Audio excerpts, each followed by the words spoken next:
Agradecemos su puntualidad. Vamos a esperar unos minutos hasta que terminen de llegar otros cursos que están bajando.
Muy buenos días con todos. Desde el Vicerrectorado de Investigación, Innovación y Transferencia de Tecnología y la Unidad de Vinculación con la Sociedad, con su área de Emprendimiento e Innovación, les damos la más cordial bienvenida al evento del día de hoy. Estamos en el marco de la Semana de Emprendimiento e Innovación ESPE 2022, cuyo objetivo es organizar varias actividades para el fomento de la cultura de emprendimiento e innovación en su comunidad académica y sociedad en general. Innovar es la única ventaja competitiva realmente sostenible en el tiempo.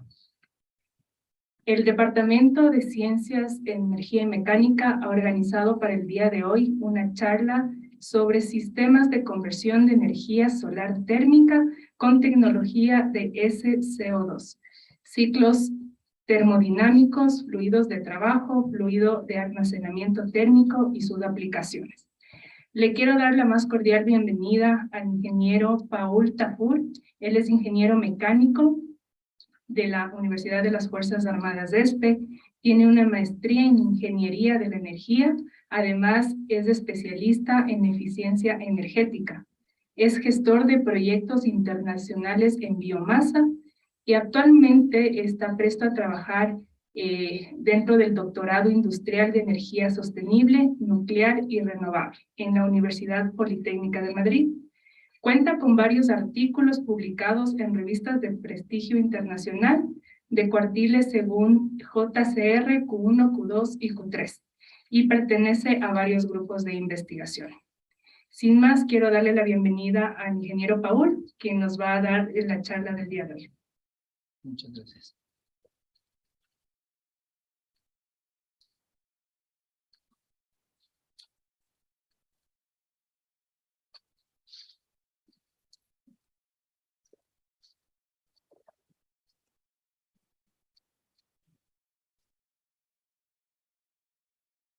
Bueno, muchas gracias por la presentación. Es un gusto estar aquí y dar esta charla sobre sistemas de conversión de energía solar térmica concentrada con tecnología de CO2, o como comúnmente lo denominamos nosotros, dióxido de carbono supercrítico.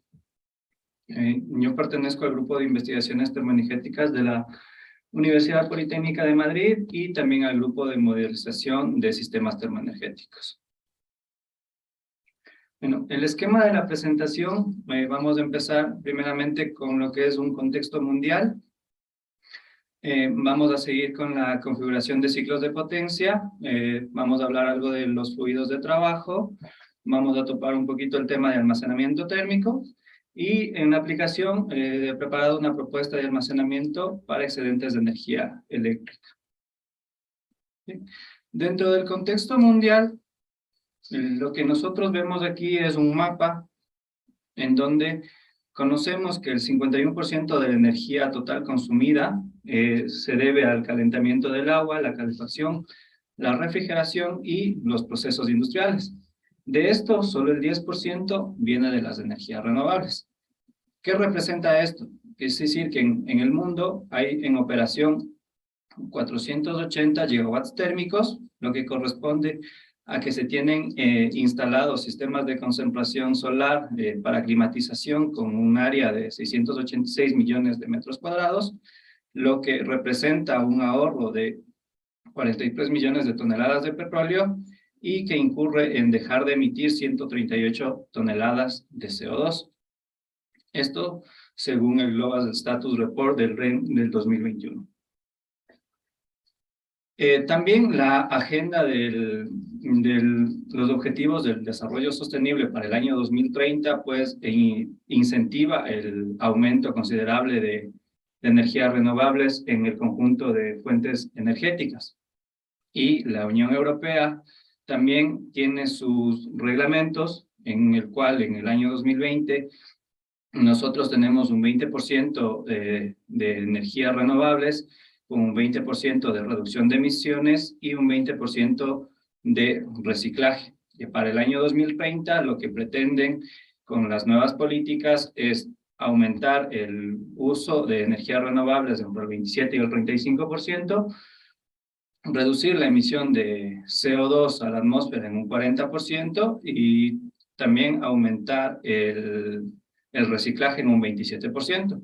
Todo esto para el 2050, nosotros dejar de emitir a la atmósfera CO2 en un 80 y 95%, y finalmente para el año 2100, pues el objetivo sería reducir los 2 grados de temperatura del planeta. Dentro del contexto mundial, también nosotros tenemos que la Agencia Internacional de la Energía tiene también sus propios objetivos. Entre el año 2020 y 2030 se necesita reducir en un 69% el uso de carbón, y la energía eólica y solar tendrían que representar el 40% de la energía mundial, mientras que entre el 2030 y el 2040 el 50% de la energía tiene que aumentar su demanda, y llegando al 2040 con 100% de energía limpia y dejar de utilizar carbón y gas. Además también este instituto lo que nos muestra y lo que nos indica según la gráfica presentada, pues que en el año 2021 hubo un repunte de energía solar y energía eólica en un 10.3%. Me permite un momento para poner punto de relación. Ya, correcto. Esta energía subió desde el 2015 con un 4.8 hasta un 10.3%. La energía solar y eólica sigue aumentando el uso y su consumo. En cuanto a la generación de energía solar a nivel mundial, tenemos por continentes. Asia es el continente que más aporta energía solar, seguido por Estados Unidos y después va a Europa. Dentro de Asia, China es el país con el mayor porcentaje de energía solar generada. ¿Y esto a qué se debe? A que los proyectos que están por venir para el año 2023 y 2024, la mayoría de proyectos se están realizando en China, y con bastante capacidad de generación de energía eléctrica, tanto solar como fotovoltaica, y algunos también con eólica. Sí, todos estos proyectos están para el año 2023 y parte del 2024. Pero ahora, expliquemos qué es la energía solar térmica de concentración. Esta energía es la que se aprovecha de la luz solar para generar calor. Estos sistemas utilizan espejos conocidos como helióstatos, que se encuentran aquí, para enfocar una gran cantidad de energía solar a una torre central, la cual tiene un fluido que se calienta para producir energía. Y ahora también hablemos de lo que es la energía solar concentrada. Esta energía solar pues es un método de captura de calor utilizando un fluido de transferencia de calor, ya sea sodio, aceite fundido, últimamente sales fundidas, que sirve para calentar agua, para crear vapor e impulsar una turbina. Aquí está un colector cilindro parabólico. Este es un tubo por donde circula el fluido. ¿Cuáles son las ventajas de energía solar concentrada? Primero, su naturaleza variable. Su suministro no se puede agotar ni se puede utilizar, y se puede utilizar de forma continua. También reduce la cantidad de carbón depositado sin costo adicional. Es un recurso limpio, reducirá el cambio climático. La energía solar permite la conversión directa a electricidad, lo que no sucede en la energía fotovoltaica. Se puede gestionar mediante almacenamiento térmico. Las desventajas de la energía solar concentrada, pues la viabilidad depende en gran medida de la ubicación donde esté la planta. Pero esta viabilidad se puede, esta ubicación, perdón, se puede tratar de evadir en cierta medida con ciertos fluidos de trabajo que ya hablaremos después. Requiere grandes áreas para su funcionamiento. El uso del agua para impulsar turbinas de vapor es una desventaja bastante importante, pues si se usa agua de mar pues se podría causar radiación en los alrededores, y la energía solar concentrada todavía es un sistema costoso, aunque ahora se está trabajando en estos sistemas para aumentar su eficiencia y tratar de reducir estos costos. ¿Cuáles son las tecnologías de energía solar concentrada? Tenemos 4 tecnologías bastante importantes. Son la cilindro parabólica, que últimamente están iniciando su investigación bastante importante. La que siempre se ha utilizado en la mayoría de plantas de energía solar, que es la tecnología de torre central con sus helióstatos. Ahora también está la lineal Fresnel y la de disco parabólico. ¿Sí? Dentro de este contexto mundial, les voy a explicar un esquema de las características de las generaciones pasadas de energía solar concentrada. Entonces, hemos pasado por 2 generaciones ya de energía solar concentrada y ahora estamos en la 3ª generación, en la cual la temperatura de los receptores puede alcanzar a temperaturas mayores de 700 grados centígrados. La tecnología típica que debe haber en estas plantas puede ser sales fundidas, partículas o gas. Se utiliza el almacenamiento térmico, por eso es gestionable. El bloque de potencia es un ciclo Brayton, que ya lo voy a explicar después. Y pues lo importante es que se consigan eficiencias mayores al 50%, que eso es lo que se está tratando de hacer. Dentro de este contexto mundial hay una hoja de ruta que varias organizaciones la siguen, el NREL, el Laboratorio Nacional Sandía y el Departamento de Energía de Estados Unidos, el cual con sus diferentes colectores, ya sea a base de sales fundidas, ya sea partículas que caen o un fluido, un gas en fase gaseosa, ubican al ciclo de Brayton de CO2 supercrítico como el principal objetivo para cumplir todas estas metas. ¿Sí? Pero ¿por qué el dióxido de carbono supercrítico? Una, porque es económico, no es tóxico, es inerte y abundante. Además, también es fácil de alcanzar su punto crítico, que está alrededor de 7.33 megapascales y 30.98-31 grados centígrados. ¿Sí? Su baja compresibilidad, baja viscosidad y alta densidad nos ayuda a que se tenga altas eficiencias en estructuras compactas. Y aquí tengo una imagen en donde se ve una turbina normal de vapor comparada con una turbina que trabaja con helio. Miren el tamaño y miren el tamaño de la turbina cuando se trabaja con dióxido de carbono supercrítico. Entonces, sus estructuras son bastante compactas y permiten alcanzar altas eficiencias. ¿Por qué los ciclos Brayton de CO2 supercrítico? Comparado con el ciclo Rankine, las dos únicas ventajas que cuenta el ciclo Rankine, pues es su madurez de investigación, que la mayoría de plantas que están en funcionamiento ahora ocupan un ciclo Rankine, y la inversión del capital inicial, ¿sí? Mientras que en eficiencia de conversión, en simplicidad, en compacidad, en comportamiento transitorio, en la escalabilidad de potencia, en la competitividad de enfriamiento en seco y la viabilidad de operación bajo condiciones de irradiancia variada, pues el ciclo de Brayton de CO2 supercrítico pues tiene bastantes ventajas sobre el ciclo Rankine. Les voy a presentar algunas configuraciones de este ciclo. Les presentamos el ciclo Brayton simple con un recuperador. Este ciclo es el original. De aquí se derivan algunos ciclos, que es el de recompresión, que trae un recompresor. El fluido, al salir del recuperador de calor de baja temperatura, se divide una parte hacia el recompresor y otra parte se dirige hacia el compresor principal.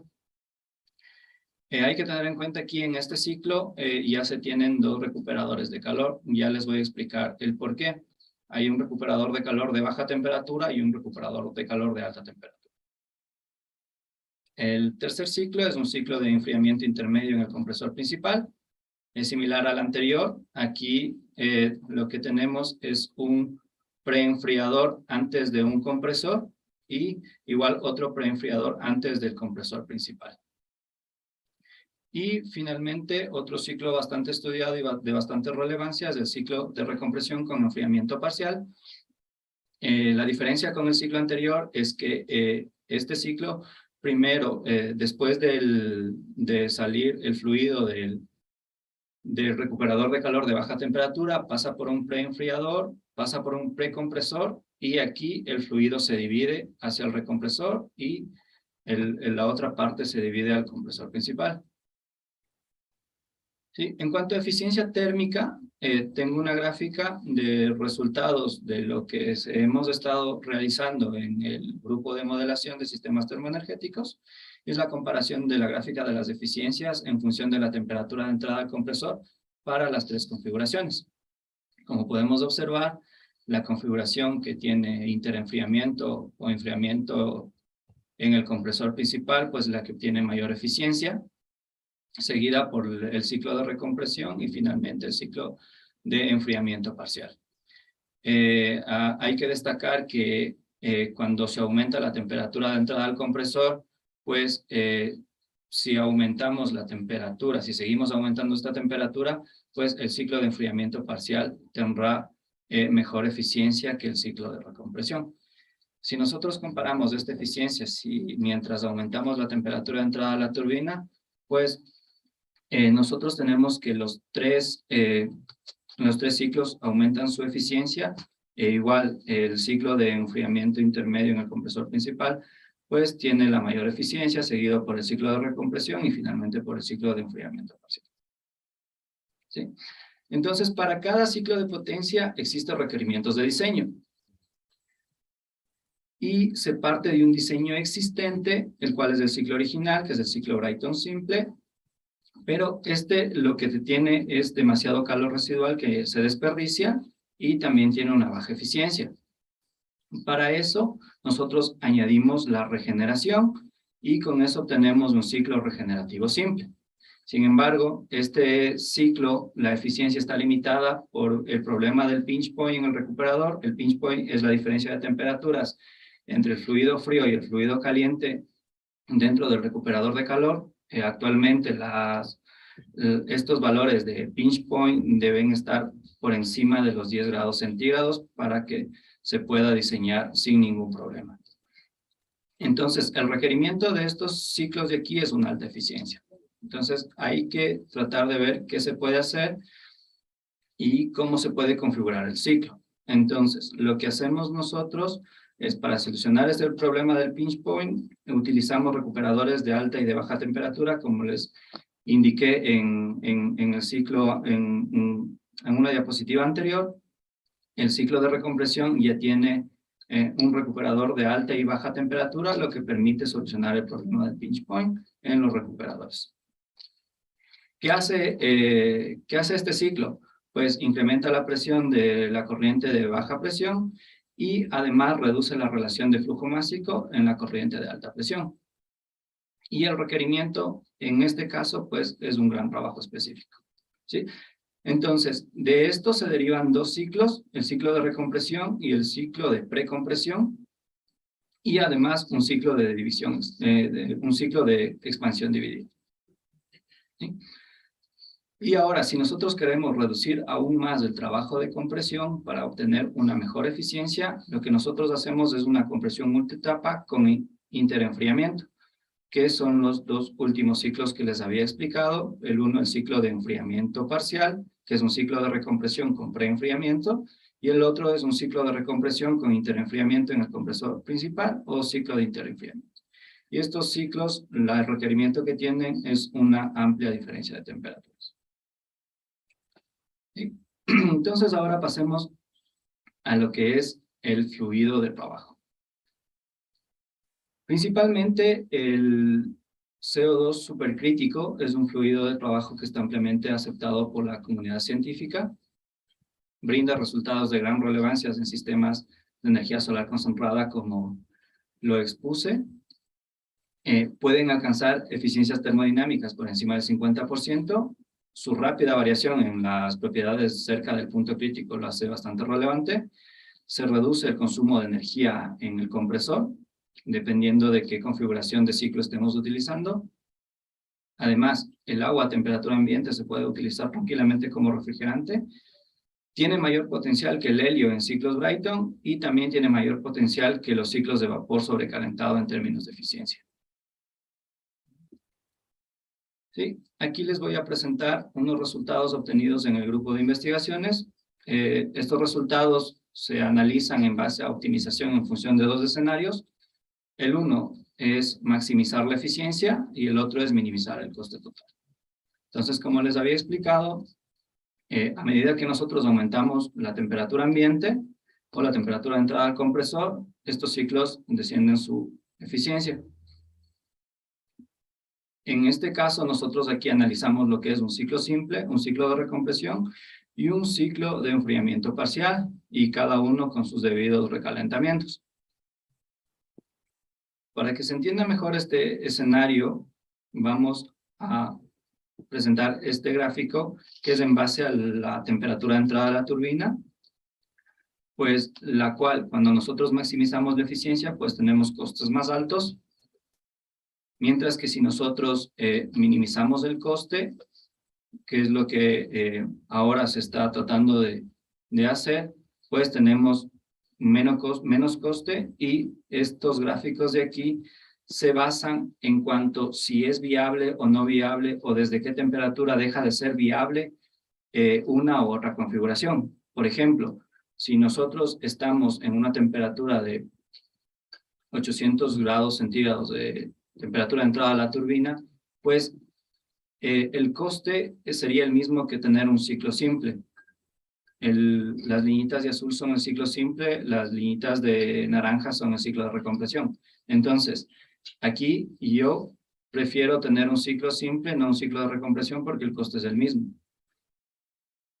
Y de igual manera, si nosotros tenemos un ciclo de enfriamiento parcial a una temperatura de 750 grados de entrada a la turbina, pues a mí me conviene ya utilizar un ciclo de enfriamiento parcial sin recalentamiento que uno con recalentamiento, porque voy a tener el mismo coste. Sin embargo, en cuanto a eficiencia, tenemos los siguientes gráficos.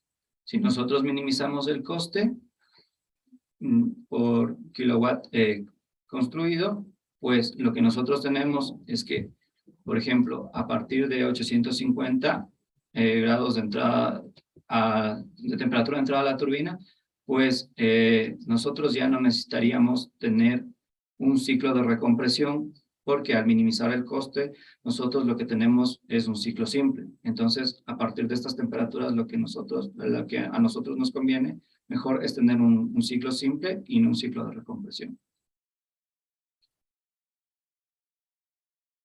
Bueno, estamos hablando que una de las desventajas de las centrales termosolares es su ubicación y su variación de condiciones ambientales del entorno en un obstáculo. Es un obstáculo importante a superar. ¿Qué es lo que como comunidad investigativa estamos haciendo? Se empezó a añadir aditivos al CO2 en fracción molar. Y como grupo de investigaciones termoenergéticas hemos llegado a clasificar estos aditivos en dos grupos importantes.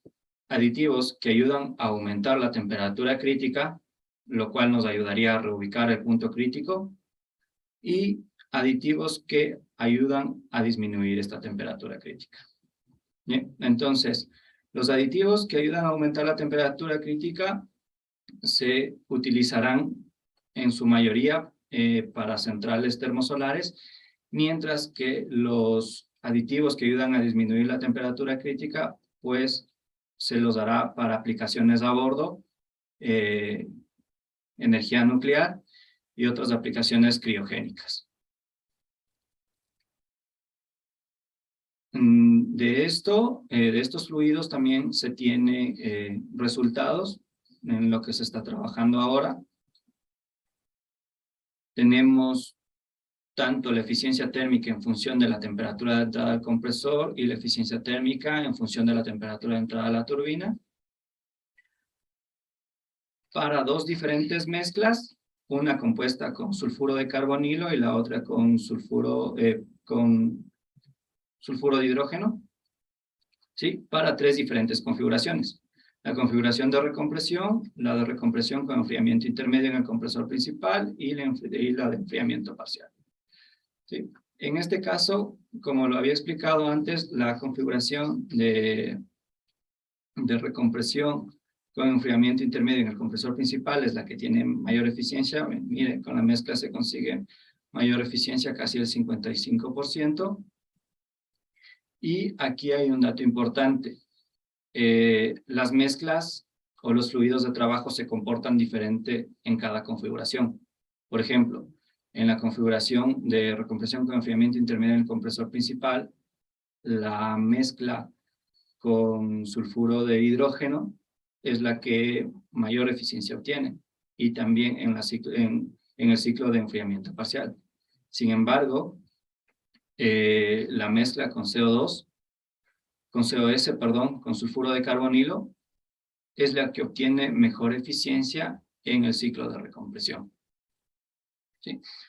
Entonces, lo que ahora nosotros estamos haciendo es realizar un análisis termodinámico, realizar un análisis de propiedades termodinámicas, las cuales nos van a definir qué propiedades son las que ayudan a aumentar o incluso disminuir la eficiencia. Además, también se hace un análisis de generación entrópica dentro de los componentes, turbina, recompresor, compresor, intercambiadores de calor, recuperadores de calor. Se realiza un análisis entrópico para determinar cuál es el componente que hay que seguir estudiando, que hay que seguir dándole mayor eficiencia, y más que todo, cuál es el componente que es el típico que hay que seguir analizando. En este caso, hemos llegado a la conclusión que tanto el recuperador de alta y baja temperatura tienen una gran incidencia en la generación entrópica, que representa más del 50% de la generación entrópica total del sistema. También hemos analizado y tenemos resultados de los aditivos que reducen la temperatura crítica. En este caso tenemos resultados en función de lo que es la eficiencia y la conductancia total del recuperador de calor. Vemos en en línea negra lo que es la eficiencia obtenida por el CO2 puro y las eficiencias obtenidas por las demás mezclas, dependiendo su fracción molar. Entonces, como grupo, nos hemos dado el trabajo de ir probando cada fracción molar de cada punto y así obtener la fracción molar que mejor se comporte en cuanto a términos de eficiencia. ¿Sí? Entonces, en este caso, el criptón con fracción molar 65-35, pues el que obtiene mayor eficiencia en un ciclo de recompresión con 2 recalentamientos, seguido por el metano en fracción molar 60-40, y pues si nosotros seguimos aumentando la conductancia total del recuperador de calor, pues la mezcla con metano en fracción molar 65-35, pues tendría el tercer lugar en eficiencia. Lo mismo sucede si nosotros trabajamos con un ciclo de recompresión con enfriamiento intermedio en el compresor principal. ¿Sí? Pasando a lo que es el almacenamiento térmico, pues este almacenamiento lo que nos hace es compensar las fluctuaciones solares de energía eléctrica, tener un suministro de energía adicional y energía gestionable bajo demanda. Tenemos un bajo nivel de emisiones de CO2 y pues el 45.5% de las centrales de energía solar concentrada cuentan con este almacenamiento térmico. ¿Sí? Las principales tecnologías de almacenamiento térmico son 3, una con calor sensible, otra con calor latente y otra termoquímica. Vamos a hablar de 2 que son las más utilizadas en las centrales de energía solar. Con calor sensible tenemos el vapor, las sales fundidas, sólidos de lecho empacado e incluso concreto como fluidos. Utilizan 2 depósitos, como se ven aquí, un depósito para el fluido frío y otro depósito para el fluido caliente. El 95.6% de estos materiales son líquidos y pues si nosotros queremos reducir el costo, pues tenemos que emplear un solo tanque. Sí, la sal fundida es una sal compuesta por nitrato de sodio y nitrato de potasio en fracción másica 60-40. Esta sal almacena alta densidad de energía. La temperatura límite máxima de esta sal pues alcanza los 560 grados centígrados y pues tiene una duración de más de 20 años y 10.000 ciclos. ¿Sí? También lo que se está haciendo ahora es agregar nanopartículas a las sales fundidas, conocidos como nanofluidos. Lo que hacen es aumentar la conductividad térmica, aumentan la capacidad calorífica específica y pues cuentan con una mayor densidad de energía y menor volumen de almacenamiento. Sin embargo, el elevado costo de los materiales, el bombeo y la inestabilidad son un problema. Además, no se disponen actualmente y se necesita de más investigación. Pasamos al almacenamiento en calor latente. Este almacenamiento absorben y liberan energía para cambiar de fase o fundirse o congelarse. Almacenan 8 veces más energía que los de calor sensible. Pueden ser compuestos y mezclas orgánicos e inorgánicos. Pues actualmente estos sistemas incluyen configuraciones de tubo y carcasa. La necesidad de mejorar la transferencia de calor, mejorar la encapsulación de alta temperatura y lo que conseguimos con estos materiales para calor latente, pues mejorar el análisis paramétricos que todavía siguen en investigación. ¿Sí? Les voy a presentar una planta de energía solar concentrada típica. Utiliza una tecnología de torre central con su campo de helióstatos. Tiene su bloque de almacenamiento, 2 tanques, un tanque para el fluido caliente, un tanque para el fluido frío, y tiene su bloque de potencia. En este caso, el bloque de potencia que nosotros estamos trabajando sería un bloque de potencia con ciclo Brayton de CO2 supercrítico. Les presento la planta de energía solar de Ivampa en Dubái. Es una planta de energía solar llamada así la planta de energía solar más grande del mundo. Tiene un sistema igual de torre central. Aquí están los dos tanques de almacenamiento y alrededor el campo de helióstatos. Bueno, ¿por qué es la planta más grande del mundo? Porque tiene esta extensión en el desierto de Mojave. Son 3 sistemas de torre central con sus campos de helióstatos y almacenamiento de energía. Esta planta llega a generar casi 14 gigawatts de energía, lo que hace a Dubái pues el país con la generación de energía más limpia del mundo.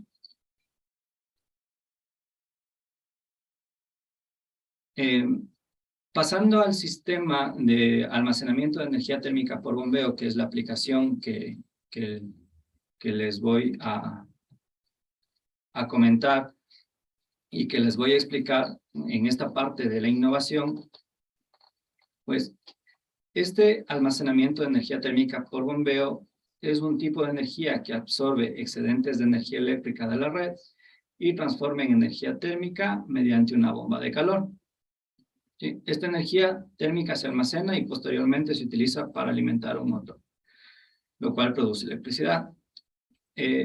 Hubieron varios diseños en la actualidad sobre el ciclo que se está trabajando para producir esta energía térmica por bombeo, y se empezó de un ciclo simple, Brayton, como grupo de modelización de sistemas termoenergéticos, y en este caso como autor de este sistema, lo que nosotros hicimos es añadir un recuperador de calor y añadir tanques de almacenamiento.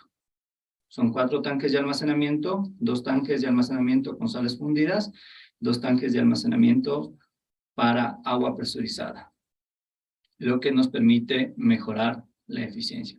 Este es el diseño propuesto del ciclo, que trabaja obviamente con dióxido de carbono supercrítico como fluido de trabajo.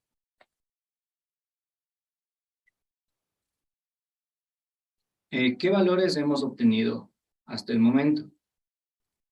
Pues la eficiencia global de este sistema pues está entre 50 y 80%. Tenemos una potencia neta en carga entre 12.5 y 14 megawatts y una potencia neta a la descarga de 10 megawatts. ¿Sí? Este es un análisis, una optimización que hicimos dentro del grupo y tenemos varios rangos en cuanto a la temperatura de entrada a la turbina y temperatura de entrada al compresor, así también como la masa total de almacenamiento térmico, ya sea para la sal fundida o para el agua presurizada. Y también tenemos el caudal másico de CO2 supercrítico, tanto para la carga como para la descarga. Este sistema ha llegado y ha llevado a que el costo ponderado de almacenamiento, que es el cost, esté entre 0.11 euros por kilovatio hora y 0.15 euros por kilovatio hora, dependiendo de la eficiencia que se tenga. ¿Por qué es innovador este sistema? Bueno, los valores obtenidos sitúan a nuestro sistema como una de las tecnologías más rentables, solo superadas por la energía por bombeo, la energía de almacenamiento hidroeléctrico por bombeo y la energía de almacenamiento eléctrico. ¿Sí? Este es un sistema que tiene varios factores diferenciales frente a sus competidores. ¿Sí? La ausencia de condiciones geográficas el bajo desgaste del ciclo por trabajo, un menor coste inicial que otras tecnologías, el tamaño de sus componentes no conlleva problemas logísticos y pues su transporte es un transporte fácil y permite un escalado de potencia bastante amplio. Entonces nosotros aquí tenemos los costos de operación en función de la tecnología considerada. Tenemos que estamos entre el segundo y la tercera tecnología con coste ponderado de almacenamiento de energía bastante bajo. Había algo más que explicar de este sistema, es que dentro de este ciclo se realizaron cerca de 200,000 optimizaciones. Lo trabajamos dentro del grupo de investigaciones termoenergéticas como un proyecto que se puede patentar. De hecho, como Universidad Politécnica de Madrid y Agencia Internacional de Energía, recibimos varias condecoraciones y publicaciones sobre este artículo. Lo pueden encontrar en la revista de Solar News y un artículo publicado en Energy Reports de este año.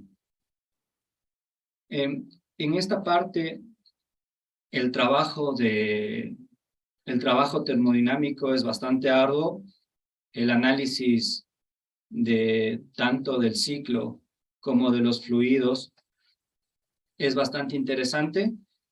El almacenamiento, por otra parte, es un sistema bastante importante dentro de estos ciclos, ya sea con el almacenamiento por calor latente o por cambio de fase. Existe una investigación que la estamos realizando junto con la Universidad de Sevilla y la Universidad de Cranfield, en donde nosotros al tanque caliente lo cambiamos, en vez de utilizar un fluido de sales fundidas, lo cambiamos con un material de cambio de fase, y lo que hacemos es elevar la eficiencia de este ciclo cerca del 85%. Esta parte es bastante importante porque nosotros a este ciclo debemos trabajarlo tanto en diseño como fuera de diseño. Y es importante saber y conocer las curvas características tanto de la turbina y del compresor para nosotros extrapolar esas curvas y trabajar en un diseño, en un sistema fuera de diseño, lo cual nos ayudaría a que las variaciones de temperaturas, variaciones de presión en el ambiente no sean un problema para que este sistema pueda trabajar a la mayor eficiencia sin problema. Algo más sobre este sistema, pues que además de haberlo trabajado con CO2 supercrítico, lo que nosotros ahora estamos proponiendo es trabajar con un ciclo un poco más complejo, que sería el ciclo de recompresión, no tan complejo por el costo. El ciclo de recompresión sería una buena opción, y además trabajarlo ya no con el CO2 supercrítico, sino ya con mezclas. Sean tanto las mezclas que nos ayudan a aumentar la temperatura crítica, reubicando el punto crítico, o las mezclas que nos ayuden a disminuir la temperatura crítica, para utilizarlo en aplicaciones a bordo. La última publicación que se está realizando ahora es llevarlo este ciclo para aplicaciones marinas, aplicaciones a bordo, en donde las temperaturas, podemos tener temperaturas entre 2, 3 hasta 8 grados, lo que conlleva a ocupar sí o sí las mezclas que ayudan a disminuir la temperatura crítica.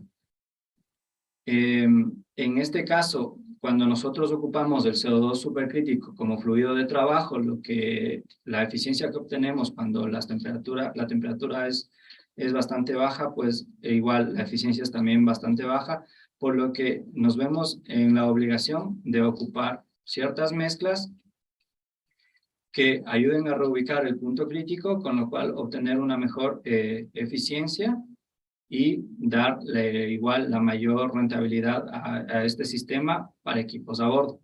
De igual manera, hay compuestos orgánicos que se están utilizando tanto para aplicaciones criogénicas como para aplicaciones en energía nuclear. Igual es un sistema que cuenta con un ciclo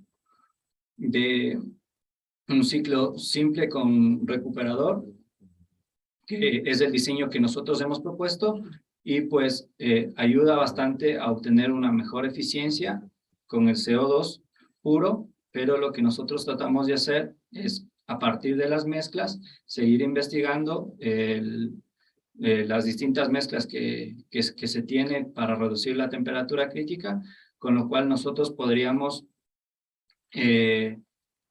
aumentar la eficiencia de este sistema y darle una mejor viabilidad. Y pues eso sería todo. Muchas gracias por su atención y pues si tienen alguna pregunta, pues me la dicen.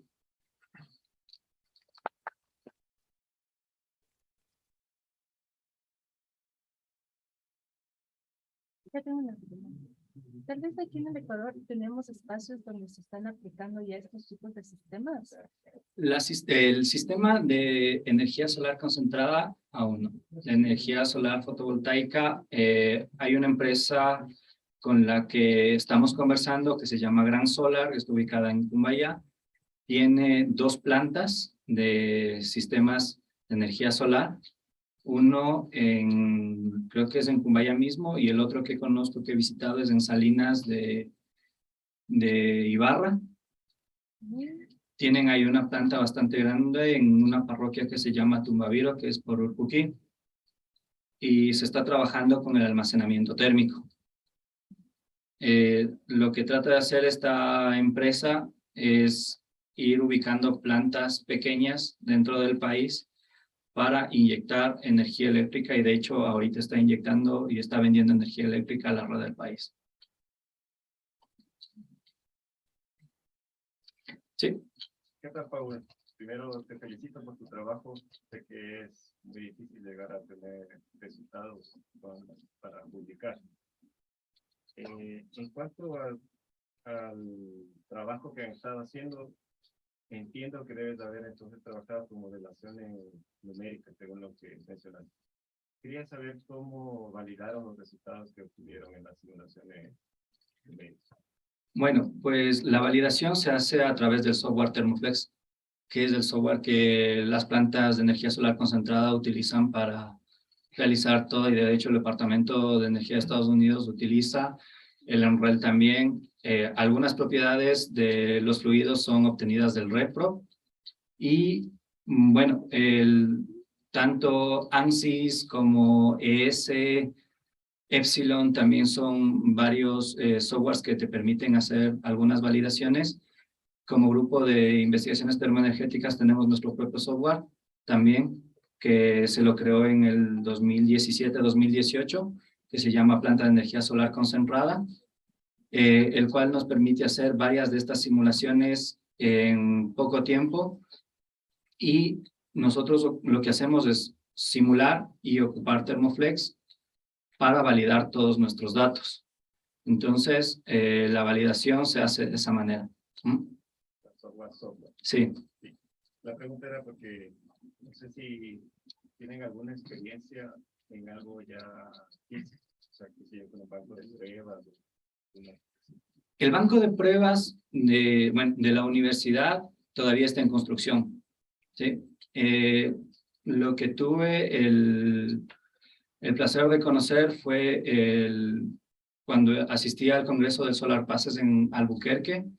Este este complejo de energía pues tiene sus bancos de pruebas. De hecho, ya se está trabajando con el CO2 supercrítico en China, en Australia y en Estados Unidos.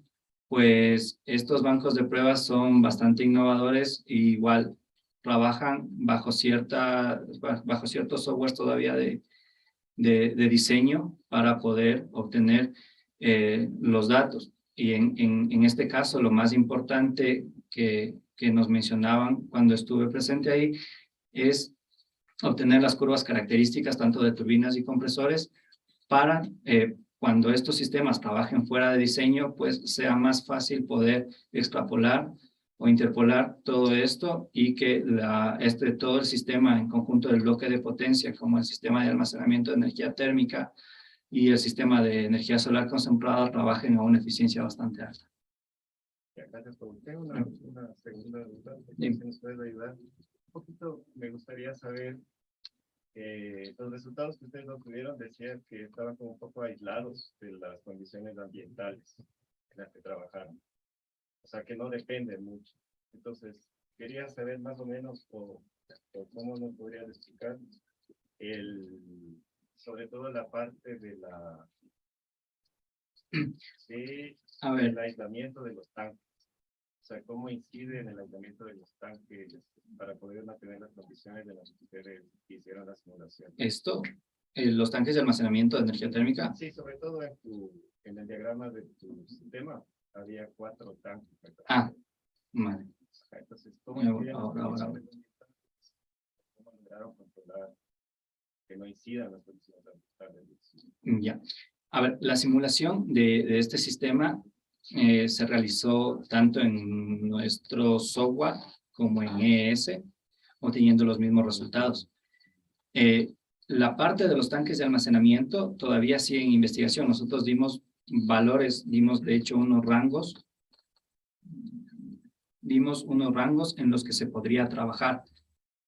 Entonces, la temperatura de entrada al compresor, que es de 314 Kelvin, que es la temperatura cercana al punto crítico del CO2 supercrítico, pues a eso le reduces casi 5 grados de la temperatura ambiente. Entonces tendrías 309 grados de temperatura ambiente. Pero eso en la descarga. Y en la carga, eso cuando tenemos la descarga. Y cuando tenemos la carga, nosotros tenemos este rango de temperatura, justamente por las condiciones variadas que se tienen en el entorno. Entonces nosotros dimos un rango de temperatura, con lo cual hicimos nuestra optimización y sacar nuestra mejor eficiencia. Entonces estamos trabajando con este rango de temperatura. En suma no está estudiado todavía. El sistema ya está, o sea, se está estudiando, pero en sí la construcción todavía aún no. Hubieron varias empresas, en ellas Endesa, está General Electric y la otra se me fue el nombre, Echogen.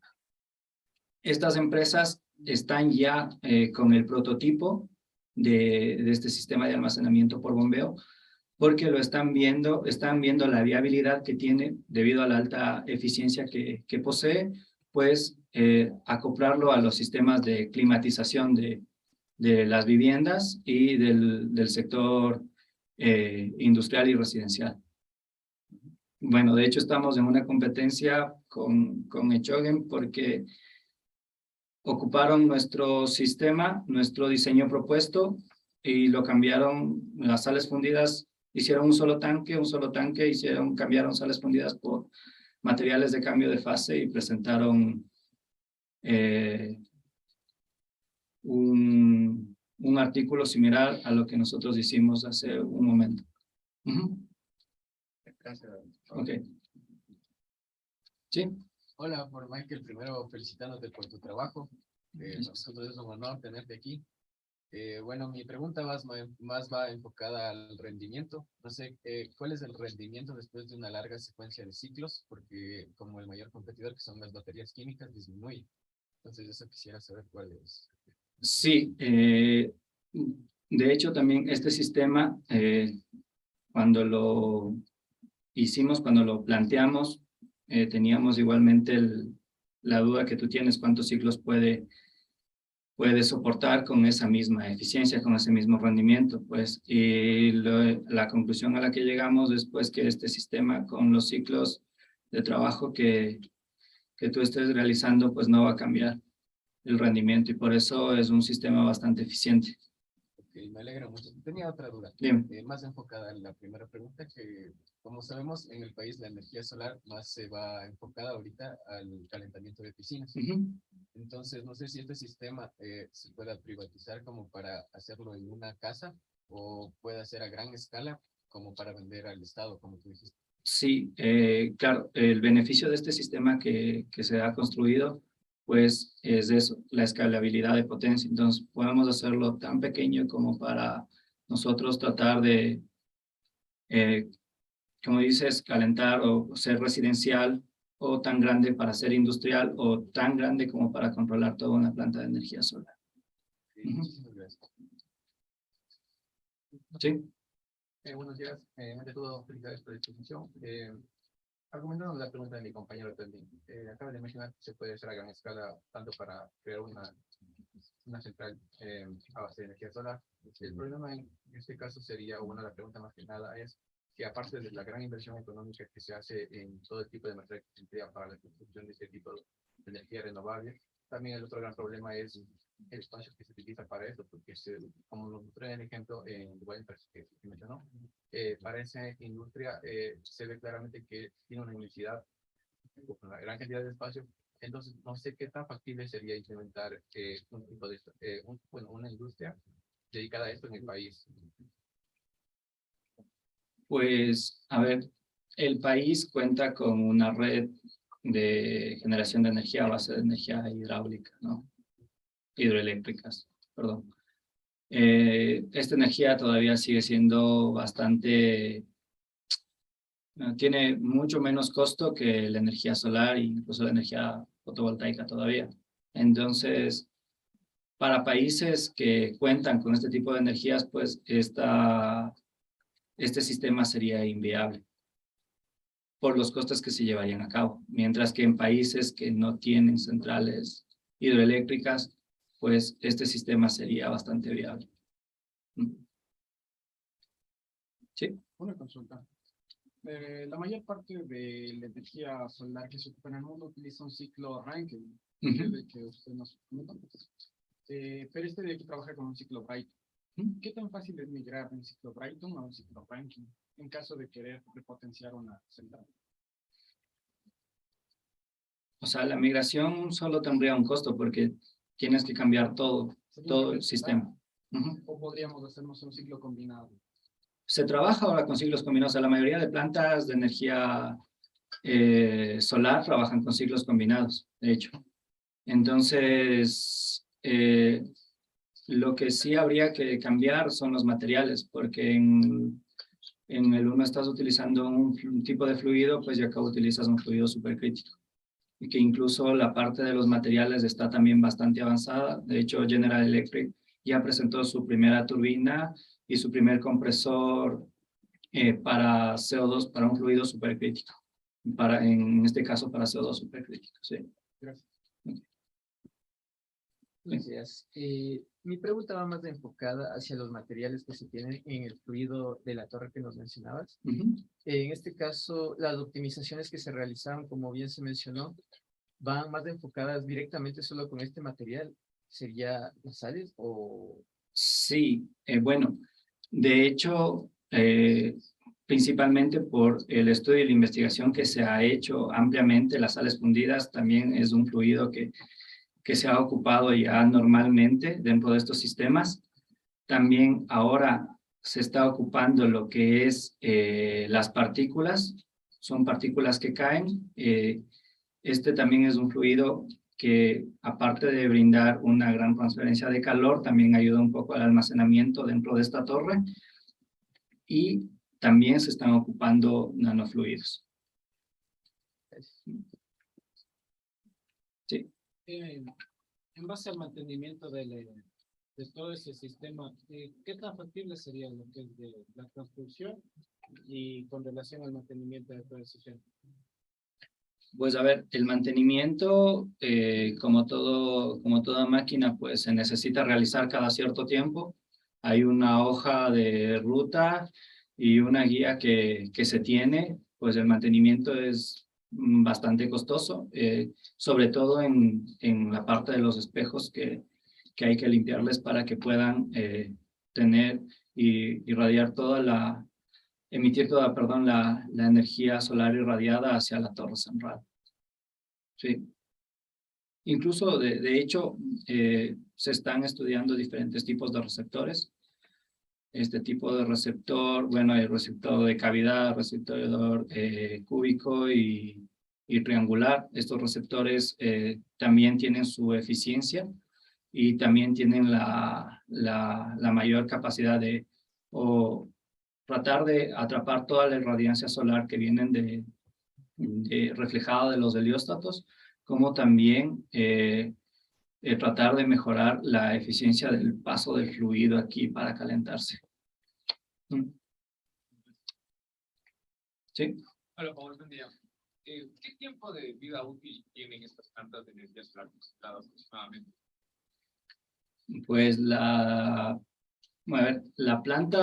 primera planta de energía solar concentrada que se hizo, el Solar One en Estados Unidos, pues lleva desde 1980, sí, me parece, y todavía sigue funcionando. Y a partir de esta planta se le sigue aumentando. Ahora está la Solar 2 y ahora va la Solar One Plus, que es una planta de energía solar ya con tecnología de CO2 supercrítico.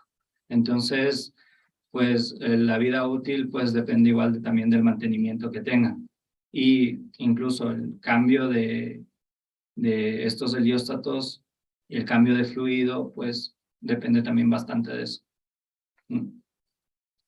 Ahí tenía una pregunta más, sí. Acá, mi duda es, comparando, no sé si ha hecho comparaciones del funcionamiento de un ciclo Brighton, que es el que funciona aquí, con otros fluidos y qué tanto aumentaría el rendimiento del CO2 supercrítico, por qué se lo usa, o sea, qué tan mejor es. A ver, el ciclo Rankine se ha ocupado también con fluidos orgánicos, y hay el ciclo Rankine orgánico.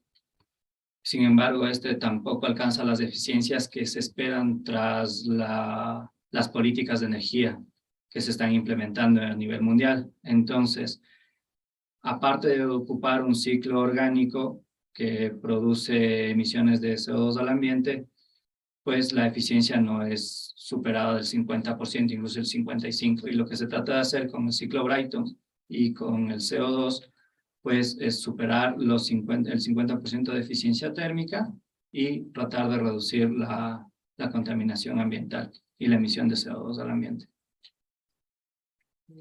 Buenos días. En el contexto de lo que sería el desarrollo sostenible, obviamente todo este campo está dentro de lo que sería netamente o está dando sus primeros pasos dentro de lo que sería el campo investigativo y campo práctico, por así decirlo. Nosotros como ingenieros mecánicos, Futuros ingenieros mecánicos.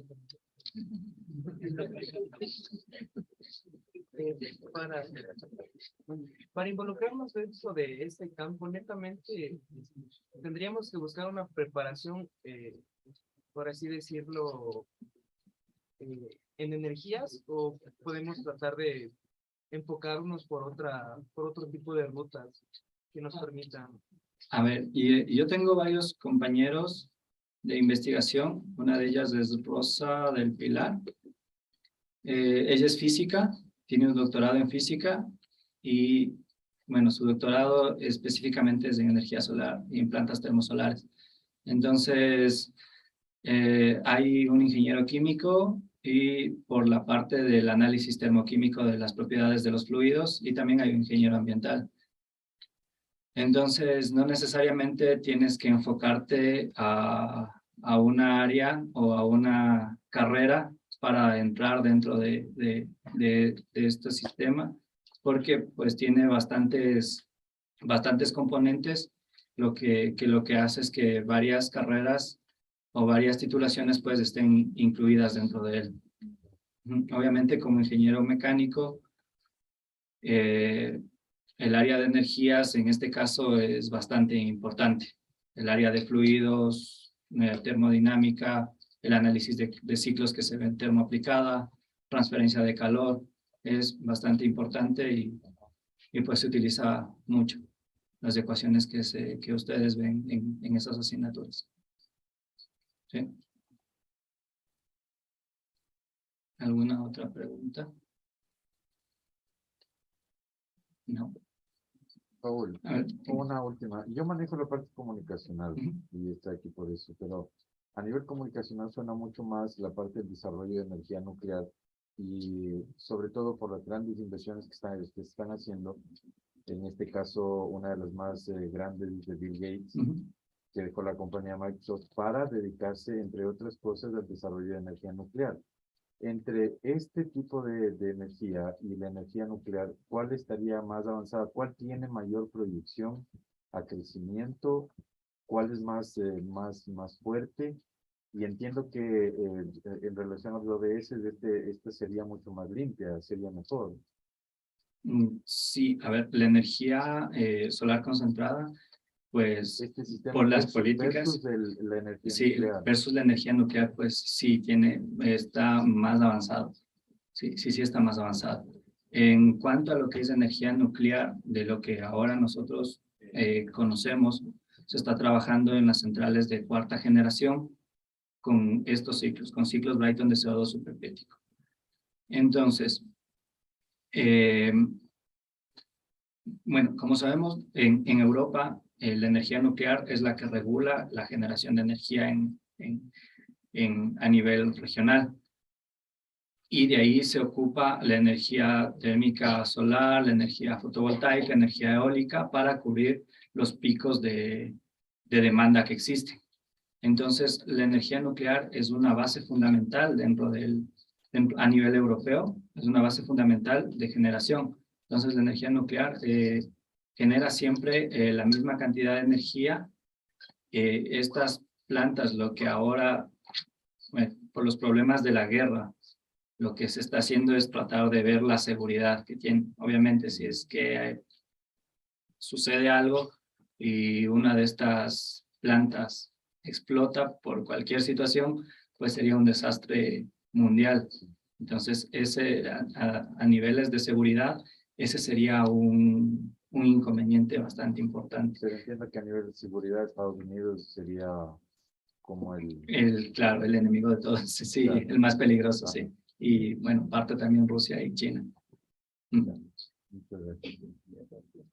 Sí, bueno, y cualquier duda o pregunta más que tengan, me pueden escribir al correo de la universidad sin ningún problema.